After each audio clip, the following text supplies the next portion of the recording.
బడ్జెట్లో ఏపీకి కేటాయింపులపై సీఎం చంద్రబాబు కీలక వ్యాఖ్యలు చేశారు. బడ్జెట్లో ఏపీ పేరు ప్రస్తావించాల్సిన అవసరం లేదు అన్నారు.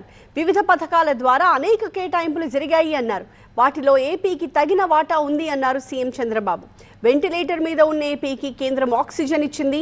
వైసీపీ ప్రభుత్వం చేసిన నష్టాన్ని పూడ్చాలంటే ఇంకా మరింత కష్టపడాల్సి ఉంది అన్నారు.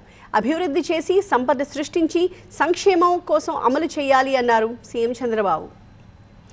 ఎన్డీఏ తరపున ఎన్నికల ప్రచారంలో భాగంగా ఏపీ సీఎం చంద్రబాబు ఢిల్లీలో పర్యటిస్తున్నారు. 16వ ఆర్థిక సంఘంతో కూడా ఆయన భేటీ అయ్యారు. ఈ సందర్భంగా బడ్జెట్పై స్పందించారు సీఎం.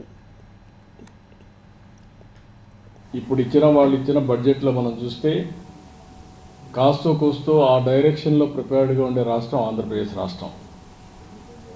ఏ కావచ్చు, గ్రీన్ ఎనర్జీ కావచ్చు, అగ్రికల్చర్ కావచ్చు, లేకపోతే జీరో పవర్టీ కావచ్చు, ఎంఎస్ఎంఈలు కావచ్చు, అన్ని విషయాల్లో కూడా ముందుకున్నాం.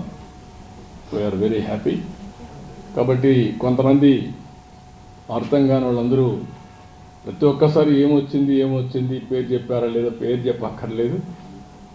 మనకు శక్తి ఉంటే, మన పరిపాలన బాగుంటే, కేంద్ర ప్రభుత్వం ఇచ్చే చేయూతను అందుకుంటే కంట్రీలో నెంబర్ 1 స్టేట్గా చేసుకునే అవకాశాలు ఉన్నాయి. ఆ డైరెక్షన్గా ముందుకు పోతున్నాం.